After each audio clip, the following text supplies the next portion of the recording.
Oi, gente, professora Beth aqui de novo.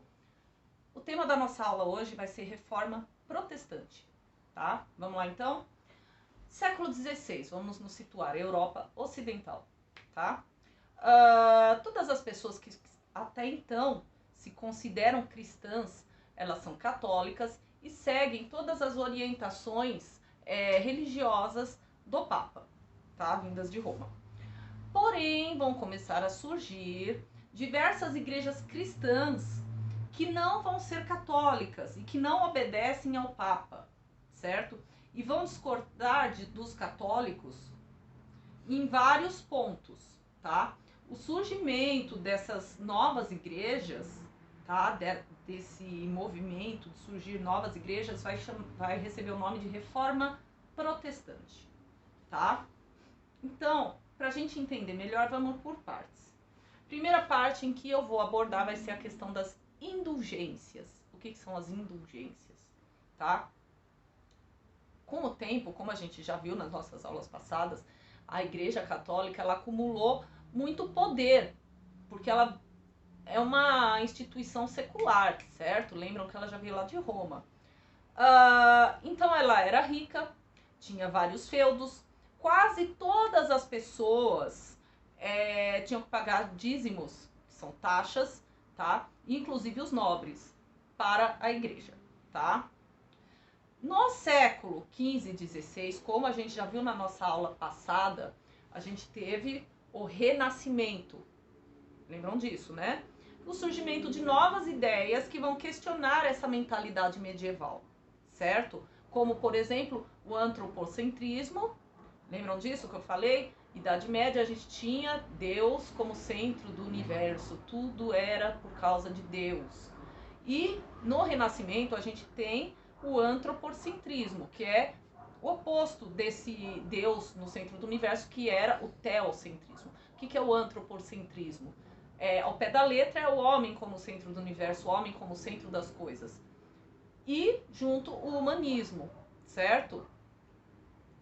Que não é aquilo que a gente falou na aula passada, não que eles deixem de dar importância à religião, mas não, eles vão dar uma observação especial de que o homem ele também é divino, ele foi criado por Deus à sua imagem e semelhança e, portanto, ele também é divino ao seu modo de criar, de pensar, poder raciocinar. Então é uma valorização do homem também, não só do divino, beleza?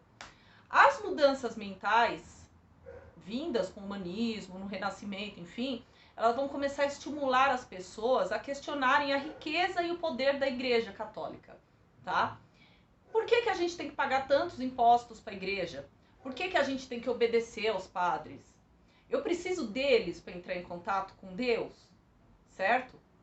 Por outra parte, a gente vai ter o dinheiro e o poder corrompendo boa parte do clero. Clero, quando eu falo, tá? Igreja, alguns membros, tá?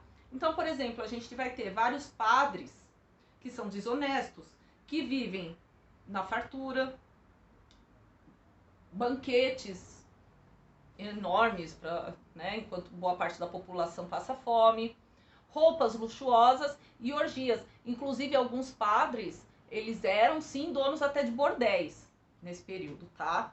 Bordéis, tavernas, para vocês terem ideia, tá? Então, assim, os bispos, os fiéis, os padres católicos que eram sinceros nas crenças deles, começaram a se indignar com essa situação. Eles acharam um absurdo, achavam, certo? E eles falavam que a corrupção, esse tipo de corrupção, era uma ofensa para a igreja que era fundada por Pedro, tá? Então, para piorar, aí vem a questão que eu falei das indulgências, tá? Quem quisesse receber, a igreja vendia indulgências. Quem quiser receber o perdão é a indulgência, tá? Pelos seus pecados, precisava pagar uma certa quantia em ouro ou dinheiro para a Igreja Católica. Isso é a indulgência, certo? É você pagar para a Igreja Católica para poder receber o seu perdão. Ou seja, pagar para você receber o seu pedacinho no céu, certo? Os papas, em geral, diziam que quem ajudava a igreja estava ajudando a Deus, tá? Só que para alguns padres e pensadores humanistas, eles criticavam severamente essa venda de indulgências, porque eles diziam que era uma forma de enganar o povo, tá? Alguns padres e paróquias, enfim, eles chegavam a vender objetos religiosos que se diziam ser legítimos, tipo, por exemplo, pedaços da cruz onde Cristo morreu. Então, vendia uma lasquinha da cruz de Cristo, certo? Olha, é original, vale mó grana, então eles vendiam. Ossos de santos, certo? E é lógico que era tudo falsificado, tá? Teve um pensador, inclusive, humanista, que é o Erasmo de Roterdã, ele chegou a escrever de modo irônico que se juntassem todos os pedaços verdadeiros da cruz de Cristo que a Igreja Católica vendia, daria para construir um navio inteirinho. Tá? Isso, lógico, ironicamente, de tantos pedaços que a Igreja vendia. Tá? De outro lado, a alta hierarquia da Igreja era totalmente surda às queixas que os fiéis mais sinceros faziam, tá? Chegando, inclusive, a excomungar quem fizesse maiores críticas à Igreja. Lembram que a Igreja era temida justamente. Se você criticasse muito a Igreja, você corria o risco, lembram da Inquisição, que a gente já teve aula sobre isso. Então, assim, só que um detalhe, com o surgimento do Renascimento, pensamento mudando, muitas pessoas não temiam mais ser expulsas da igreja, sabe? Ser excomungadas, né? Porque o que importava para elas era ter a consciência individual limpa, certo? Então eles continuaram defendendo aquelas ideias que eles tinham. Com isso, eles conseguiram conquistar vários seguidores, criaram novas igrejas, que é o que a gente vai ver a seguir, certo? Sem um papa ou às vezes até sem o padre, tá? E essas novas igrejas é que são chamadas de protestante, tá? Atenção que a gente vai falar. Essas novas igrejas, elas não vão surgir só por causa desses motivos religiosos, tá? Como a gente vai ver agora. Também tem causas importantes e que tinham a ver com interesses econômicos e políticos das classes sociais que estavam ascendendo, certo? Então, assim, o certo é a gente falar que existiram reformas protestantes, porque elas surgiram várias igrejas em diversos locais e não só uma, ok? Isso é um panorama geral para vocês poderem entender no geral. Agora eu vou especificar, então a gente vai falar sobre a primeira reforma, tá? Qual é? A reforma luterana, ok? A reforma luterana ela vai ser a primeira reforma bem sucedida, tá? Ela vai ocorrer na Alemanha e ela vai ser liderada por um cara que vai se chamar Martinho Lutero, tá? Ele nasce em 1486 e morre em 1546, tá? O Lutero, ele era um monge da Igreja Católica, só que ele discordava da venda das indulgências, tá? E de toda essa corrupção da Igreja Católica, tá? O que ele fez? Ele escreveu panfletos, tá? É lógico que foi muito mais um panfleto, ele escreveu várias críticas à igreja, mas enfim, ele fazia panfletos, colava na porta da igreja, denunciando o abuso do clero, certo? Com isso, ele acabou sendo expulso, excomungado da igreja pelo Papa, tá? Porém, as ideias do Lutero, elas acabaram sendo bem recebidas na Alemanha. Por quê? O povo, ele não aguentava mais pagar tantos dízimos para sustentar aquele luxo do clero, tá? A nova igreja que o Lutero estava fundando, ela não exigia tantos tributos como a Igreja Católica exigia. Então, isso agradou várias classes sociais, tá? Para início de conversa. A esperança da gente ter uma igreja honesta, com vida simples, dedicada só para a religião, isso fez com que as pessoas abraçassem mesmo essa ideia do Lutero, tá? E o apoio decisivo pro Lutero vai vir de pessoas ricas e poderosas, tá? Mas aí a gente vai entender, porra, por que as pessoas vão ricos e poderosos vão apoiar Lutero, tá? Na Alemanha, no fim do século, nesse período, a Alemanha ela ainda não está unificada. Isso só vai acontecer no fim do século XIX, tá? Unificada nacionalmente, enquanto nação, tá? Então a gente tem centenas de estados independentes, os feudos, que a gente já falou em Idade Média, beleza? Governados por aqueles senhores feudais. Muitos senhores feudais começaram a raciocinar da seguinte forma. Se a gente apoiar Lutero na criação de uma nova igreja, a gente não precisa mais pagar tantos tributos para Roma, ou seja, para o Papa, tá? E as terras, castelos, riquezas, porque lembram que a igreja ela também era uma grande senhora feudal. Então ela tinha muitas terras, riquezas, castelos. E o que eles pensaram? Essas terras, riquezas e castelos podem passar para as mãos desses senhores feudais que não pagarão mais os tributos, certo? Seria um ótimo pretexto para os príncipes tomarem os bens do clero para si próprios, certo?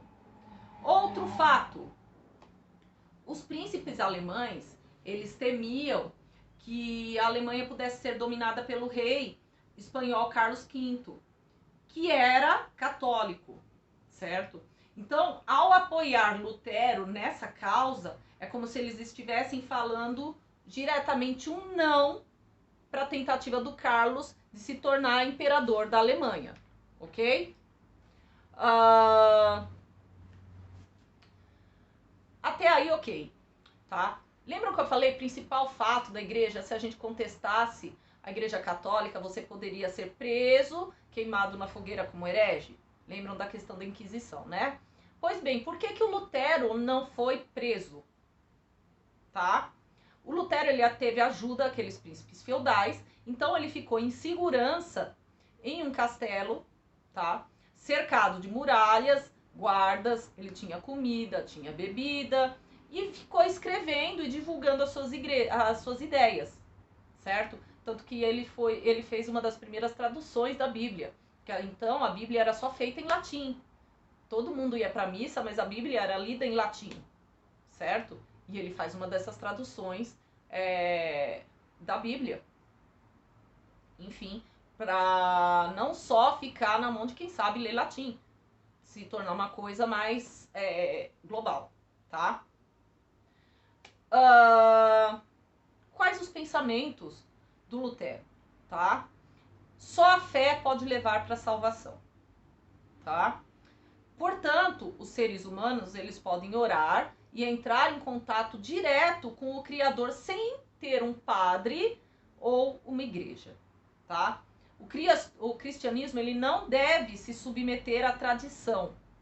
A única autoridade, tá, na igreja de Lutero vai ser a própria Bíblia, tá? Isso de forma bem geral. E isso começa na Alemanha, alguns outros países também vão aceitar, beleza? Então isso foi a reforma luterana. A gente vai ter uma outra reforma que se chama a reforma fracassada. Por que é fracassada? Porque ela não vai ter dado certo. É a reforma dos anabatistas, tá? Ocorre na mesma época, tá? Também na Alemanha, certo? Foi a tentativa de criar uma nova igreja cristã e o cara que liderou isso se chama Thomas Munzer, tá? Ele era um professor universitário, seguidor das ideias humanistas, tá? Do humanismo, e liderou esse movimento chamado anabatismo. Qual que era a diferença dos católicos, tá? Eles não aceitavam o batismo em bebês, tá? E preferiam batizado ele fosse feito apenas em adultos. Por quê? Porque eles entendiam completamente o porquê disso, o porquê da religião, tá? O Thomas, ele tinha uma interpretação própria da Bíblia, tá? O cristianismo, para ele, era uma mensagem religiosa a favor dos pobres, contra os ricos, tá? Como a gente vai ver o que se tornou mesmo essa reforma anabatista. Então, na real, o que tinha? Para ele, a sociedade cristã, todos os bens deveriam ser divididos entre as famílias, tá? Não haveria mais nobres e nem gente que não tivesse mais terra para cultivar, tá? As ideias anabatistas, elas vão ter influenciado principalmente os trabalhadores rurais e as pessoas mais pobres. Ela se espalhou por vários lugares da Alemanha e durante esse período vários camponeses começaram a invadir castelos, expulsar os nobres dos seus castelos, as terras dos feudos foram tomadas e divididas entre os servos, certo? Então, na real, a reforma anabatista, no fundo, ela foi uma revolta camponesa contra o feudalismo, contra o sistema feudal, contra a opressão desse sistema, tá? Porém, ela se expressou através da religião, tá? Qual foi o desfecho disso, tá? Os nobres ficaram apavorados, tá? E começaram a contratar um exército de mercenários. O que é mercenário? Mercenários são pessoas que lutam em troca de dinheiro, tá? E iniciaram uma guerra para exterminar esses anabatistas, certo? Então, o que eles fizeram? Eles massacraram diversos camponeses. O Thomas Manzer foi capturado, foi torturado e foi queimado na fogueira, certo? Como era de praxe pela Igreja Católica. E a reforma anabatista acaba fracassando, tá? Detalhe, o Martinho Lutero, ele, com essa reforma, ele foi contra a reforma anabatista. Por quê? O Lutero, ele era politicamente conservador, muito conservador, tá? Ele tinha horror a revoltas sociais e ele desejava uma sociedade tranquila e sem grandes alterações, sem mudanças. Então, a igreja cristã, para o Lutero, deveria se rebelar contra o Papa e não contra os nobres. Por isso, o Martinho Lutero, ele apoia o ataque e o massacre que foi feito aos anabatistas. Ele foi a favor desse massacre, tá? Porque para ele não deveria ter mudança social e o ataque deveria ter sido somente direcionado ao Papa e não aos nobres, tá? No final, a reforma luterana ela não se espalha por toda a Alemanha, tá? No norte da Alemanha, a população vai aderir ao protestantismo do Lutero, certo? Porém, o sul e o leste da Alemanha, isso a gente está falando do luteranismo lá da frente de novo, continua católico, tá? E a reforma anabatista foi pro saco e não deu certo, beleza? Próxima reforma, a gente vai chamar de reforma calvinista. Os protestantes, o capitalismo e os calvinistas. Então, assim, do mesmo modo que Lutero teve apoio dos príncipes feudais, houveram outros lugares da Europa em que a reforma teve forte ligação com os burgueses, tá? Que foi o caso da reforma calvinista. Ela também ocorre no século XVI, só que ela ocorre na Suíça, tá? E como o próprio nome diz, o líder dessa reforma vai se chamar João Calvino, tá? E ele, a data dele é mais ou menos de 1509 a 1564, se eu não me engano. O que ocorre com o calvinismo? A burguesia ela começa a se sentir incomodada com a igreja. Fala, mas por que a burguesia está incomodada? Porque a igreja ela condena severamente o modo como a burguesia lucrava, tá? Eles condenavam os banqueiros por fazerem empréstimos a juros, tá? Condenavam os comerciantes porque compravam por determinado preço e vendiam por um preço mais caro, certo? E segundo a Igreja Católica e os papas, isso era um modo de enriquecer que era errado, era um grave pecado, tá? Porém, os burgueses, eles também querem ser bons cristãos, tá? Só que eles querem continuar lucrando. Então, surge o João Calvino com uma ideia bem bacana. O que ele faz? Ele funda uma igreja, certo? Aonde se aceita os lucros da burguesia como coisas boas e honestas, certo? E ele defende a questão da predestinação. O que é a questão da predestinação? Quando a gente nasce, isso para o Calvino, o nosso destino já está traçado, tá? Por Deus.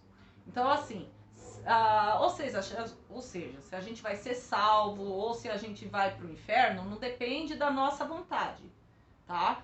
mas do futuro que Deus escolheu pra gente. Isso segundo Calvino, tá? A fé em Deus não é uma decisão nossa. Ela é um presente que Deus concede a algumas pessoas. Poxa, mas quem são essas pessoas que Deus designou para a salvação, tá? As que mostram aqui na Terra que são pessoas protegidas por Ele. Quem são esses protegidos por Ele? Quem que Deus protege, segundo Calvino, tá? Certamente não vai ser o nobre. Por quê? Porque o nobre, além de não fazer porcaria nenhuma e não ganhar dinheiro na maciota, ele só desperdiça o dinheiro dele com riquezas e luxo. Então o nobre tá fora disso. Quem é esse cara? É aquele que trabalha duro, que poupa dinheiro, que recebeu, que está sempre preocupado com o crescimento dos seus negócios e que agrada a Deus, tá? E quem agrada a Deus e tem fé é exatamente o predestinado à salvação, tá? Essa ideia bem básica do calvinismo. A questão do puritanismo também é bem calvinista. Hoje em dia, quando a gente fala assim, nossa, fulano é muito puritano. O que é uma pessoa puritana? Uma pessoa puritana pra gente é uma pessoa com valores morais rígidos e conservadores. Por exemplo, é uma pessoa que fala assim, nossa, não, aquela mulher não pode ir pra praia porque ela é mulher, ou não vai sozinho porque vai usar uma sunga, tá? É por aí, é ser uma pessoa puritana. Você pode ir pra praia, mas tem que ir de roupa da cabeça aos pés, tá? Originalmente, os puritanos eram os calvinistas que viviam na Inglaterra, tá? E essa questão, o que acontece? Eles seguiam hábitos rigorosos demais, muito rigorosos, tá? Então, assim, eles tinham um trabalho dedicado e as orações. E eram as únicas atividades que eles realmente eram dignas para eles. Então, assim, eles consideravam pecado praticamente muita coisa. Ir ao teatro, dançar, escutar música que não fosse religiosa, jogos, qualquer tipo de jogo, bebida alcoólica, se vestir preocupado com a beleza da roupa, tipo, você vai no local assim, puta, ó, essa roupa é da hora, é bonita. Isso não pode, isso é um pecado. E sexo antes do casamento, tá? Assim, as crianças, né, calvinistas, elas eram educadas para admirar o trabalho dedicado, poupar dinheiro e buscar um progresso econômico. Ao ficarem adultas, elas faziam de tudo para ter o seu próprio negócio. Caso elas não conseguissem ter seu próprio negócio, obter lucros, acumular capital, elas trabalhavam duro a vida inteira, sem nunca abandonar o seu sonho, porque isso foi o que foi passado para elas, tá? O calvinismo ele vai se espalhar exatamente aonde a burguesia já tem mais força, tá? Naqueles países em que a burguesia está em ascensão. Então, da Suíça ela se alastra principalmente para França, Holanda e Inglaterra, tá? Beleza? Uma das últimas igrejas em que eu vou comentar aqui é a nova igreja que vai surgir na Inglaterra.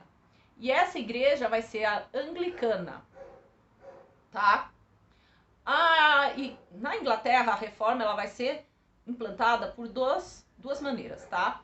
Com as ideias calvinistas e outra com o surgimento dessa igreja anglicana, tá? Pra gente entender a igreja anglicana, a gente vai ter que falar um pouco de um cara que se chama Henrique VIII. Então vamos lá. A igreja anglicana, ela foi criada pelo rei Henrique VIII, tá? E para reforçar aquela questão de Estado absolutista, ele vai tomar todas as terras, castelos e riquezas da Igreja Católica para si próprio, tá? Na Igreja Anglicana, os fiéis eles deixam de obedecer o rei, certo? De Roma, que é o Papa, certo? E passam a obedecer ao rei da Inglaterra, que é o Henrique VIII, tá? Outro motivo para a Igreja Anglicana, fora aquela questão dos bens para si próprio, tá? Uma crise no casamento do Henrique VIII com a Catarina de Aragão, tá? Antes da gente pensar em qualquer coisa, pensem como o casamento naquele período, principalmente entre reis, ele é tido como uma aliança política, tá? Então, assim, quando Catarina de Aragão se casa com Henrique VIII, ela faz parte da família real espanhola. E ela é sobrinha daquele Carlos V que tentava invadir a Alemanha, tá? Quando o Henrique se casa com Catarina, na verdade ele está casando a Inglaterra com a Espanha, beleza? Então vamos à questão política, tá? Havia uma rivalidade entre Espanha e Inglaterra, tá? Cada nação queria provar que tinha mais, que era melhor, tá? Que era a maior potência da Europa, que tinha a marinha mais poderosa. E o Henrique VIII ele começa a perceber que não dá mais para manter uma aliança com os espanhóis. Só que essa aliança política tinha sido selada com o casamento com a Catarina de Aragão, certo? Só que agora o Henrique VIII ele queria se separar para casar com outra mulher que era a Ana Bolena, tá? Isso é uma questão política, tá? Agora vamos às causas pessoais, tá? A Catarina, ela estava noiva de um cara chamado Arthur. O Arthur, porventura, era o irmão mais velho do Henrique VIII, tá? Ele era, até então, o príncipe de Gales e era o herdeiro do trono inglês. Pois bem, em 1501 ela se casa com o Arthur, tá? O casamento vai durar 5 meses, tá? E o Arthur vai morrer, vai falecer. Durante esse tempo, ele morreu e ela ocupou o cargo de embaixadora da coroa aragonesa, tá? Na Inglaterra, tá? Em 1509, o que vai acontecer? Henrique VIII se apaixona. Henrique VIII é o irmão do Arthur, o irmão mais novo. Dizem que ele se apaixonou pela Catarina, certo? Que foi um casamento de início, dizem que foi um casamento por amor. E ele se casa com a Catarina. O irmão do Arthur se casa com a Catarina de Aragão, tá? E o Henrique VIII era até então o pretendente ao trono, tá? Da união do Henrique com a Catarina, ele queria um herdeiro masculino. Porém, ela não deu um herdeiro masculino, ela só deu uma herdeira, que é a Mary. Certo? Maria sanguinária, sangrenta. Como a união do Henrique com ela não resultou em um herdeiro masculino, ele entra com pedido de anulação para esse casamento, alegando que ela teria consumado esse casamento anterior com o seu irmão falecido, tá? É lógico que ele já tinha, né, como principal causos a Ana Bolena. Ana Bolena era irmã de uma amante que se chamava Maria, tá? E ela também era dama de honra da Catarina, tá? Então ele pede a anulação, tá? E o Papa se recusa a anular esse casamento da Catarina com o Henrique, porque ele queria anulação para poder se casar com a Ana Bolena, tá? Na verdade ele queria mesmo, até porque ele falou que ela não geraria filhos homens e com uma nova ele poderia se casar e ter filhos homens. Mas por que o Papa nega isso? Porque ele pode, se ele concede a anulação, ele está do lado da Inglaterra. Mas se ele não anula, ele fica do lado da Espanha. Então ele ficou tipo assim, puta, me colocaram no paredão, beleza? E aí, o que foi que a resposta de Roma, a resposta da igreja? Ela se manteve ao lado da Espanha. Por quê? Porque a Espanha sempre foi um país fielmente católico, além de ter o Carlos V, que era o grande imperador, né?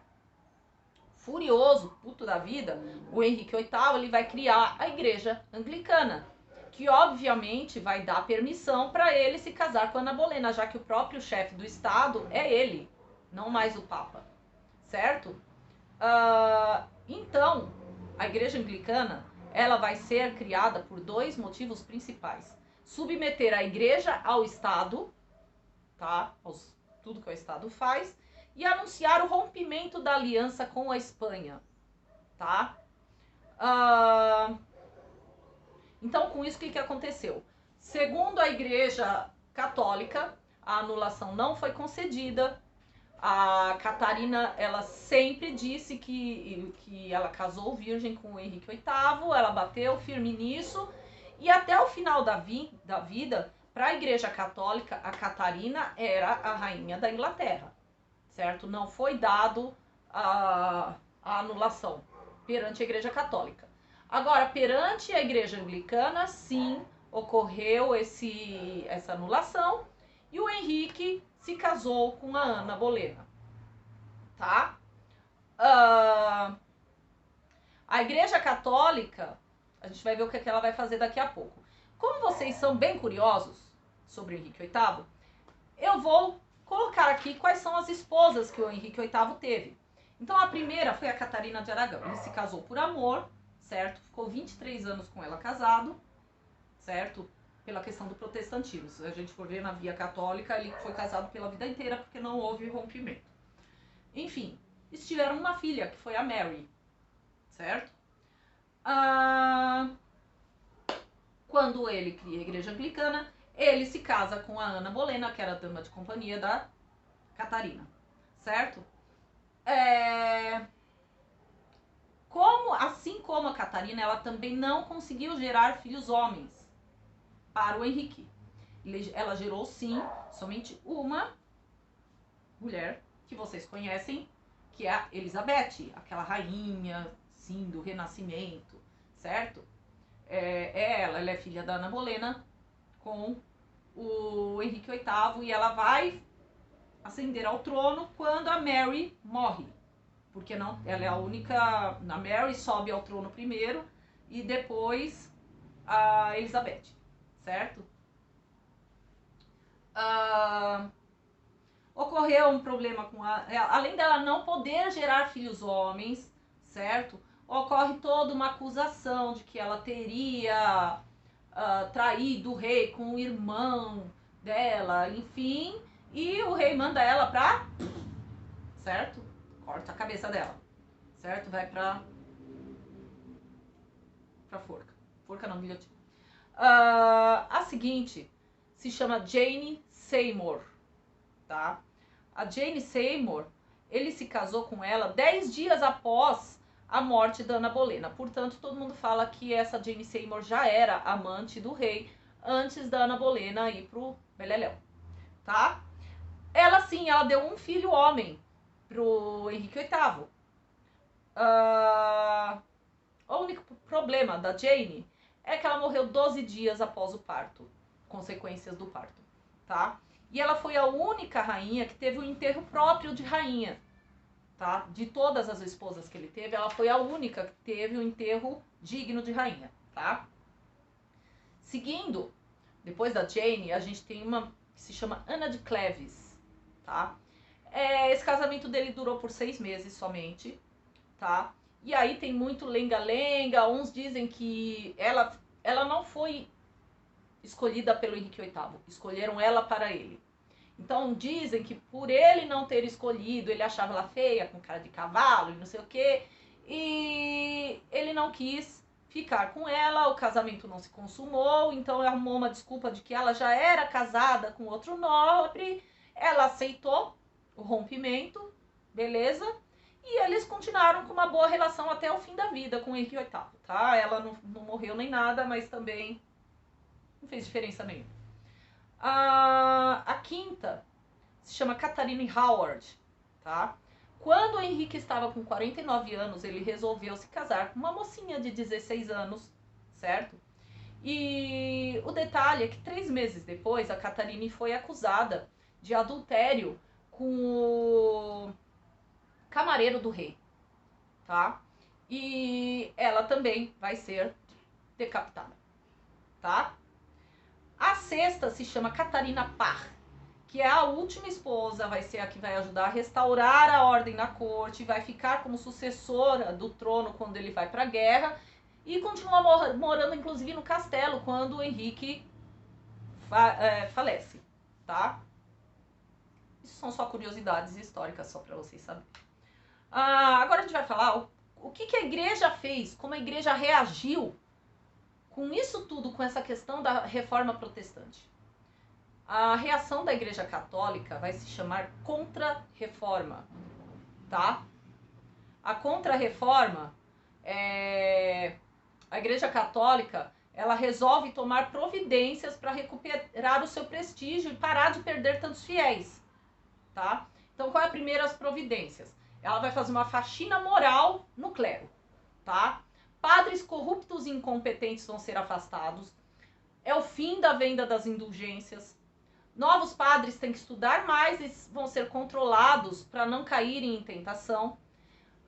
Surgem os jesuítas, que são uma ordem religiosa chamada Companhia de Jesus, e eles vão ser padres com muito estudo, disciplinados. Então, além deles fundarem os principais colégios da Europa, que eram excelentes em ensino, eles também vieram para a América fazer catequização.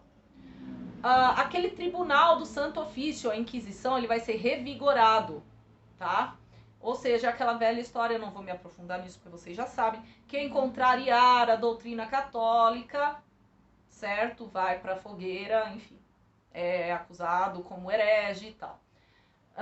Isso, inclusive, para os humanistas. Por exemplo, Galileu Galilei, ele quase foi executado porque ele afirmava que o Sol não era o centro do universo, tá?